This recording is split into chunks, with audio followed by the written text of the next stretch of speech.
Aspirants a very warm welcome on the YouTube channel of analyst IAS. Recently NITI Aayog का data निकला है senior citizen से related, कितना इनका परसेंट हो चुका है पॉपुलेशन में। इस टॉपिक के अराउंड की हाईलाइट्स देखेंगे, रिकमेंडेशंस क्या दिए हैं इस रिपोर्ट ने, इसके अलावा ऐसे कौन से कॉन्स्टिट्यूशनल प्रोविजंस हैं, क्या क्या किया जा सकता है, क्या क्या चैलेंजेस हैं।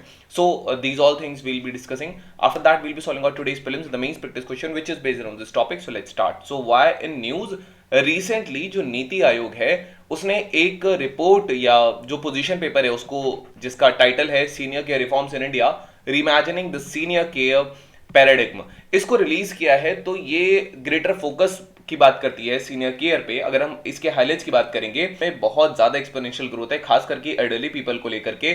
फर्टिलिटी रेट जो है वो लेस देन 2 हो चुका है यहाँ, एंड लाइफ एक्सपेक्टेंसी बढ़ती जा रही है जो कि 70 साल से ज्यादा की हो चुकी है। यहाँ ये कुछ चीजें हैं। इसके अलावा एल्डरली पीपल जो हैं, करंटली अगर देखा जाए तो पूरी पॉपुलेशन का 10% जो हिस्सा है वो एल्डरली पॉपुलेशन का है, जो लगभग 104 मिलियन पीपल लेकर के आता है। और ये एक हिसाब से आने वाले 2050 तक इसी डेटा के हिसाब से अराउंड 19.5% की पॉपुलेशन इनकी हो जाएगी।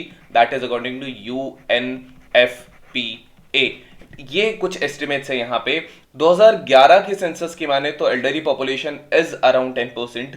Now health status in challenges की बात करेंगे। जो ट्रांजिशन है high to low mortality rate का, इससे बर्डन आ जा रहा है डिजीज का, खास करके ओल्डर पॉपुलेशन में। जो लोग हैं जिनकी उम्र 75 साल या उससे ऊपर है, ये इनकी जो उम्र है ये लगभग 340% ये इंक्रीज हो जाएगा। ये एज ग्रुप जो 75 ईयर्स से ज्यादा है, तो ये 2011 और 2050 के बीच अगर देखा जाए तो इट विल इंक्रीज अराउंड 340%। ये कुछ चीजें हैं।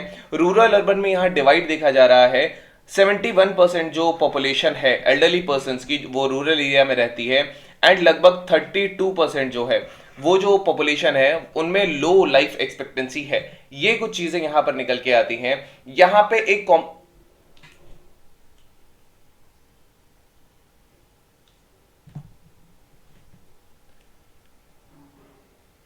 ये रूरल अर्बन डिवाइड यहाँ पे दिखता है, लाइफ सेटिस्फेक्शन यहाँ पे दिखता है। एक कॉम्प्रिहेंसिव पॉलिसी नहीं है यहाँ पे, एक इंटीग्रेटेड पॉलिसी नहीं है खासकर सीनियर सिटीजन्स के लिए।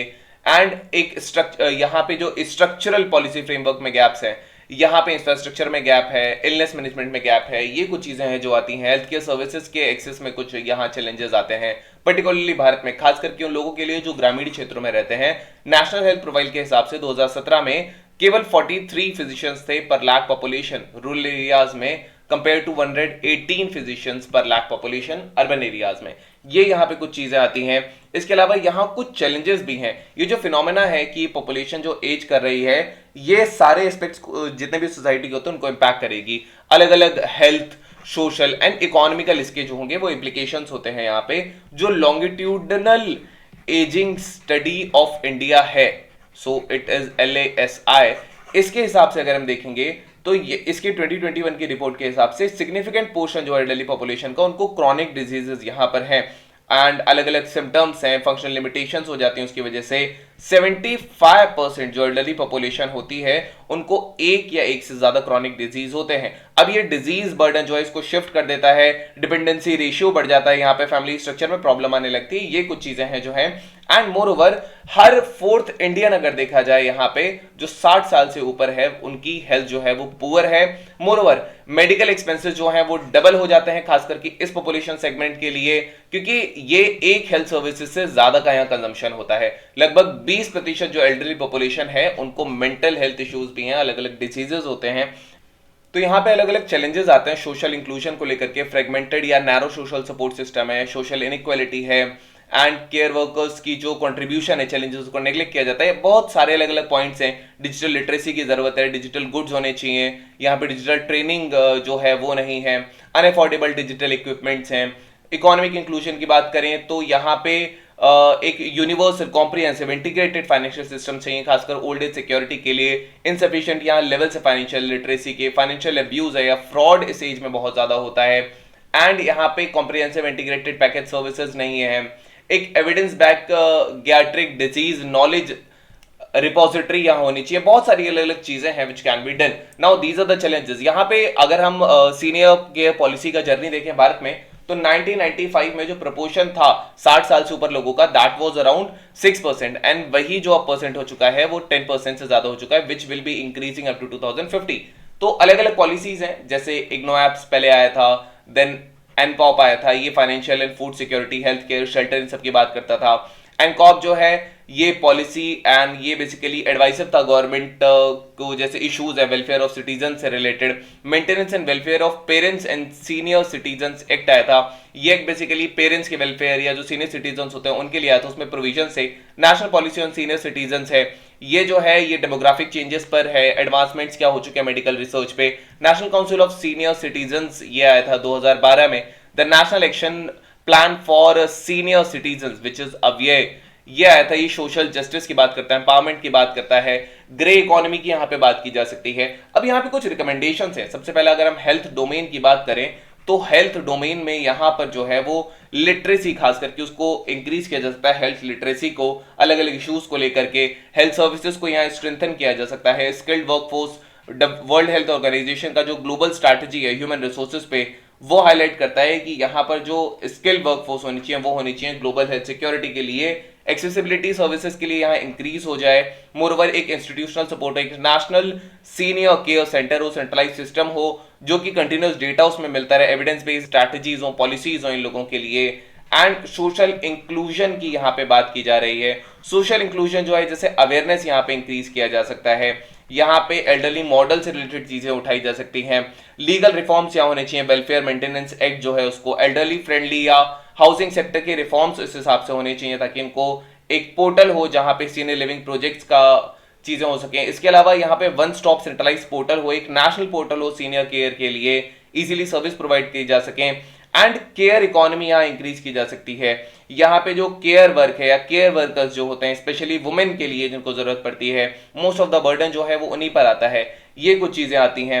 इकोनॉमिक एम्पावरमेंट की बात करेंगे तो यहाँ पे इकोनॉमिक एम्पावरमेंट में उनको रीस्किल किया जा सकता है, एक एज फ्रेंडली यहाँ पे जो लेबर का एक कॉन्सेप्ट है वो लाया जा सकता है। And there is one more concept जिसको ग्रे इंटर्न्स कहा जाता है। तो ग्रे इंटर्न्स जो होते हैं ये एक प्लेटफॉर्म दे सकते हैं, जो एल्डरली हैं उनका एक्सपीरियंस जो रहा है लाइफ का या एक्सपर्टीज रही है अलग अलग सेक्टर्स में, यहाँ से वो कुछ चीजें दे सकते हैं। एंड फाइनेंशियल फ्रॉड से यहाँ प्रोटेक्शन के लिए चीजें होनी चाहिए। मैक्सिमम जो लोग फ्रॉड में आते हैं वो इसी एज ग्रुप के आते हैं, तो फाइनेंशियल फ्रॉड्स की यहाँ पे बात की जा सकती है। मोरओवर यहाँ एक चीज का और प्रमोशन किया जा सकता है, that is your silver economy. तो सिल्वर इकोनॉमी का यहाँ प्रमोशन हो सकता है। Silver economy basically goods and services जो एल्डरली डिमांड करते हैं। देन टैक्स और जीएसटी रिफॉर्म्स ले जा सके हैं, मैंडेटरी सेविंग्स प्लान यहाँ होने चाहिए, डिजिटल इंक्लूजन होना चाहिए, एक्सेसिबिलिटी होनी चाहिए, डिजिटल लिटरेसी जरूरी है, जो टेक्नोलॉजी है जैसे आर्टिफिशियल इंटेलिजेंस है इनको हार्नेस करना चाहिए एक, ताकि ये और सिटीजन फ्रेंडली हो पाए। One thing can also be done here, that is your private partnership models. तो प्राइवेट पार्टनरशिप में जो पब्लिक प्राइवेट पार्टनरशिप मॉडल्स होते हैं इनको प्रमोट यहाँ किया जा सकता है। मोरओवर यहाँ फंड्स जो होते हैं वो जनरेट किए जा सकते हैं, अलग अलग सेक्टर्स जैसे एल्डरली होम्स हो गए, मोबाइल केयर यूनिट्स हो गया, हेल्थ कैंप्स हो गया, स्किल बिल्डिंग प्रोग्राम्स हो गया। तो ये सारी चीजें जो हैं इनको इस मॉडल के थ्रू किया जा सकता है। यहाँ कुछ कॉन्स्टिट्यूशनल प्रोविजंस भी इंडियन कॉन्स्टिट्यूशन में है।